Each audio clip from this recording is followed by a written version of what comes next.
Bienvenue si vous nous rejoignez sur Dakar TV International. C'est l'heure du journal dont voici les titres. La presse sénégalaise endeuillée par la mort de 3 reporters de l'Herald TV. Leur voiture a fait un accident ce matin sur la route de Kédougou alors qu'ils y sont dans le cadre de la tournée économique du président Macky Sall. Épreuve sur l'homosexualité, le secrétaire général de CUSEMS authentique d'Ambodj demande à ce que le professeur d'anglais en question soit relevé de ses fonctions. L'actualité internationale sera également au menu de ce 20h avec entre autres la CEDEAO qui a rendu publique la sanction infligée par au Mali. Nous serons avec Harrison pour un tour de l'actualité internationale. Bonsoir mesdames et messieurs, nous ouvrons avec cette triste nouvelle qui s'abat dans le monde de la presse. 3 reporters de l'Herald TV ont trouvé la mort ce matin sur la route de Kédougou.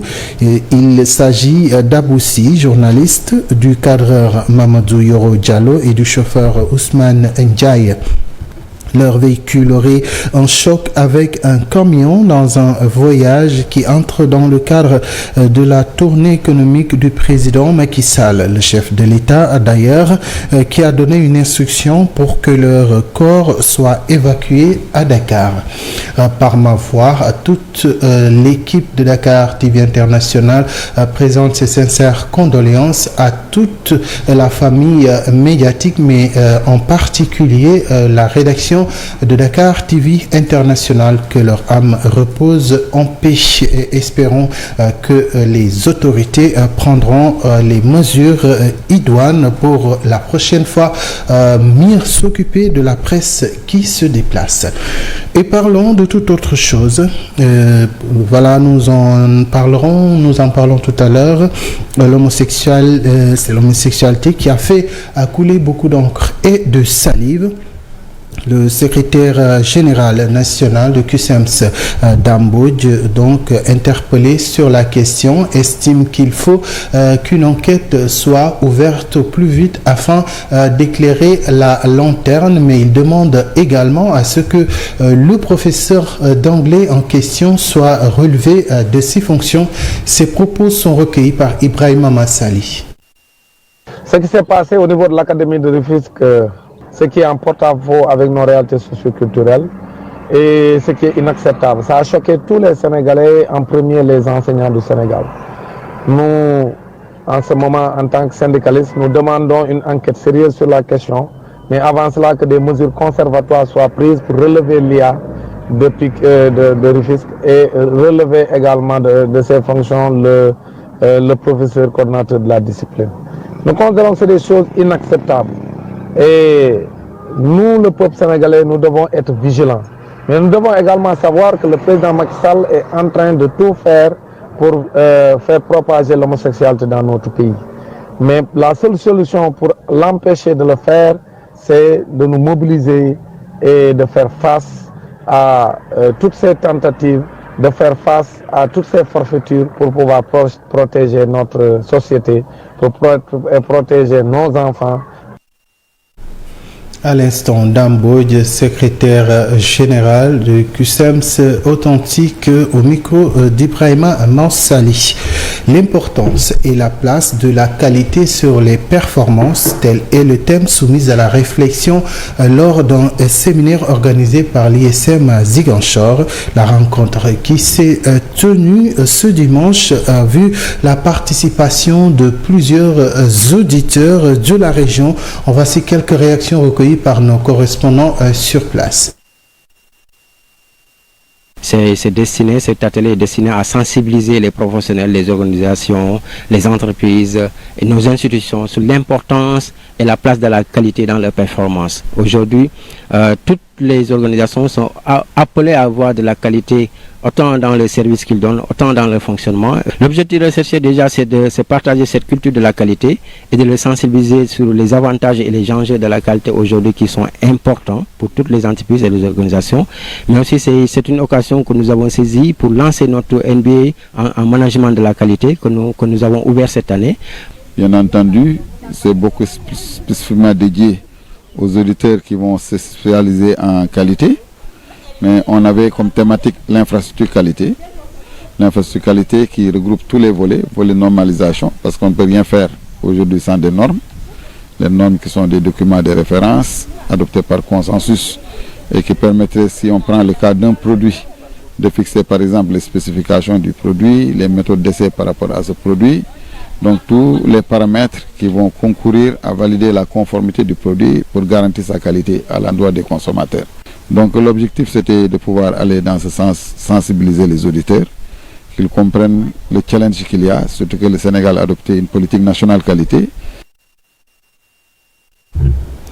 Le tonitruant détenu Boy Djiné s'est à nouveau évadé du camp pénal, la prison où il était détenu jusque-là. Dans les rues de Dakar, les commentaires vont bon train et la sécurité carcérale est remise en question par les interlocuteurs rencontrés par Oumar Diop et Oumi Babou. La 12e évasion de Baye Modou Fall, dit Boy Djiné, au camp pénal de Liberté 6 ce matin, fait débat dans les rues de Dakar. Bon nombre de Sénégalais déplorent cette situation. On a vu récemment l'évasion de Boy Djiné. C'est pas pour la première fois. Et c'est un problème. Et quand il y a un problème, il faut le régler. Je dis que peut-être il y a l'insécurité qui est basée sur ça. Et aussi il y a la corruption. Moi, je promouve pas ça, vraiment. Parce que c'est pas une bonne chose pour le Sénégal. À force d'assister à ces scènes d'évasion, d'autres commencent à s'interroger sur une potentielle connivence entre les détenus et l'administration pénitentiaire. En se rabattant sur la question sécuritaire des prisons que l'État nous vende, à mon avis, ce n'est pas facile de s'évader. Et pour le cas de Boy Djiné, on ne peut pas dire que c'est un complot parce qu'on n'était pas témoin. Mais croire à 12 évasions pour une personne, c'est vraiment déraisonnable. Malgré le manque de sécurité notoire dans ce pays, c'est une honte pour l'administration pénitentiaire. Et vraiment, ça fait très mal parce que ce que je peux dire à Boy Djiné, pourquoi il réussit toujours à cette... Mais c'est une négligence envers la police sénégalaise, c'est une grande déception, c'est une grande négligence. Et ce que je peux dire, que vraiment ça, même c'est une honte pour la police sénégalaise et pour la sécurité sénégalaise. Mais vraiment, l'évasion de Boy Djiné là, ça montre que vraiment il y a une grande faille au niveau de la police. Négligence, manque de sécurité, corruption, voilà les mots que beaucoup de Sénégalais collent avec l'évasion de Boy Djiné. Merci à vous, Oumar Diop. Arrêtons-nous un peu sur la situation de la pandémie au Sénégal, comme on le fait à tous les jours. Aujourd'hui, notez qu'un nouveau cas de décès lié à la Covid-19 a été enregistré sur les 1526 tests réalisés. 29 sont revenus positifs au coronavirus. Il s'agit de 11 cas contacts suivis par les services du ministère de la Santé et de l'Action sociale. 18 cas sont issus de la transmission communautaire. 43 patients ont été testés négatifs et déclarés guéris. 5 cas graves sont donc suivis par les services de réanimation. Et nous en arrivons à l'actualité internationale qui nous mène d'abord au Mali, où la CEDEAO a rendu publique la sanction infligée au régime putschiste malien. En visite au Darfour, la procureure de la CPI instruit la réouverture du dossier de Omar el-Béchir, l'ancien président soudanais. Enfin, en Inde, où le gouvernement annonce une vaste campagne de vaccination contre la Covid-19. Voyons tout cela avec Henri Sen. Pas de sanctions économiques après les événements du lundi dernier 24 mai. Le sommet de la CEDEAO sur la crise malienne a duré au moins 5 heures d'horloge. Outre la suspension du pays de l'organisation sous-régionale, plusieurs résolutions ont été prises contre le Mali. Parmi ces décisions figurent la nomination d'un premier ministre civil et la formation d'un nouveau gouvernement inclusif pour poursuivre le programme de transition. La CEDEAO a par ailleurs décidé de la mise en place d'un mécanisme de suivi pour le respect du délai des 18 mois de transition. Elle a également insisté sur le maintien de l'élection présidentielle au 27 février 2022. Quelques heures avant le sommet d'Accra, le président français a menacé de retirer ses troupes au Mali. C'est une visite inédite, mais avant tout symbolique. Pour la première fois, Fatou Bensouda s'est rendue au Darfour. Alors qu'elle quittera ses fonctions dans quelques jours, la procureure de la CPI a de nouveau demandé au pouvoir soudanais de remettre à la cour ceux visés par des mandats d'arrêt internationaux. Ils sont 4. Parmi ceux-là figure l'ancien président Omar el-Béchir, déjà sous le coup de plusieurs procédures judiciaires à Khartoum. C'était à l'occasion d'une rencontre avec les autorités et des représentants des communautés victimes du génocide qu'elle s'exprimait.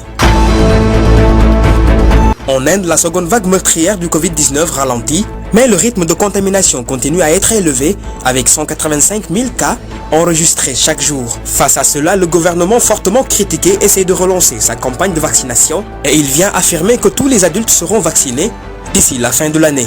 Cette vaccination a été ouverte à tous les adultes de plus de 18 ans, rajoutant 520 000 des bénéficiaires d'un coup. 8 millions de personnes seront vaccinées par jour. Merci à vous, Henri Sène, et nous allons d'ailleurs rester sur un point que vous avez évoqué concernant donc cette menace d'Emmanuel Macron de retirer Barkhane du Mali si ce pays continue d'aller dans le sens donc de l'islamisme radical. Alors, Pierre Berthelot estime que c'est une hypothèse qui n'est pas du tout crédible, en tout cas pour le moment. Le chercheur associé à l'IPSE pense même que Macron est en train d'exercer une sorte de pression sur le pouvoir putschiste malien. Voici sa réaction recueillie par Ahmad Hissène. Cela semble tout à fait logique puisqu'on n'imagine pas la France soutenir un pays où un groupe terroriste ou en tout cas une influence islamiste radicale serait au pouvoir. Ça semble tout à fait logique. Maintenant, la question c'est la deuxième, suite à cette déclaration qu'on peut se poser, est-ce que réellement cette hypothèse est crédible? Pour le moment, non, puisque justement le gouvernement au pouvoir, en tout cas celui issu du coup d'État et les militaires, sont bien évidemment opposés a priori à ces djihadistes.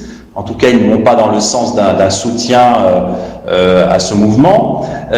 Et donc, ça c'est aussi le rôle de la France, d'empêcher que ça puisse arriver. Et pour l'instant, sa présence contribue, du moins, au moins dans les grandes villes, à empêcher, a priori, une progression de ces mouvements.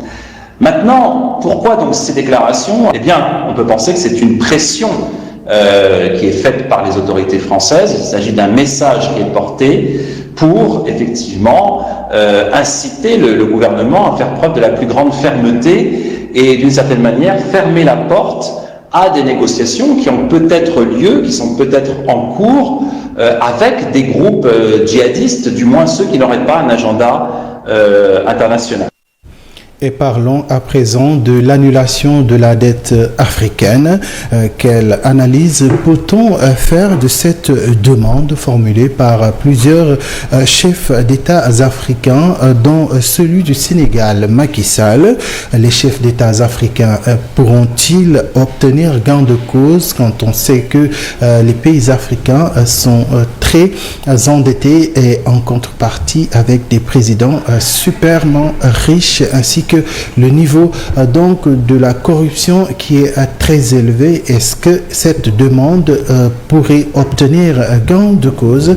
Voici quelques éléments de réponse avec Emmanuel Djipoui. Il est le président de l'IPSE, joint par Ahmad Hissène.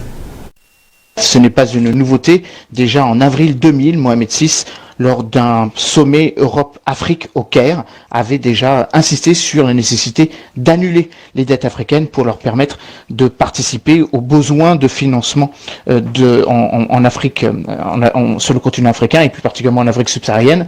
La crise de la Covid a accéléré ce besoin. Mais au-delà de cette réalité, il y a évidemment une réalité plus douloureuse à évoquer. Le fait que, par exemple, comme le rappelle Transparency International, que chaque année, pour cause de corruption, 148 milliards de dollars par an, 25% du PIB africain chaque année, fuit le continent africain. Et que parmi ces 54 pays, 6 pays ont évidemment, sont particulièrement cités, et notamment les pays qui utilisent la dette pour un enrichissement personnel. Au-delà de cette demande d'annulation de dette, je rappelais que plus d'argent est sorti du continent que d'argent n'est rentré sur le continent, avec bien évidemment des phénomènes d'enrichissement personnel ou d'extraction financière qui évidemment profitent à certains et bien évidemment ne profitent pas à la quasi-totalité des populations africaines. Donc on peut effectivement se poser la question de savoir si l'annulation ou le moratoire de la dette ne va pas in fine favoriser tous ceux qui investissent ou qui ont investi à l'étranger, et il ne sera évidemment pas prorata des énormes besoins financiers dont a besoin le continent africain pour tenir compte ou pour essayer de juguler l'impact politique, économique et social de la crise de la pandémie. Voilà, mesdames et messieurs, c'est la fin de cette édition. Merci à toute l'équipe technique qui a permis à sa réalisation. À vous, chers téléspectateurs, merci pour la fidélité à Dakar TV International. Ne zappez surtout pas car le programme se poursuit. Quant à moi, je vous retrouve demain. Excellente suite des programmes et très bonne soirée.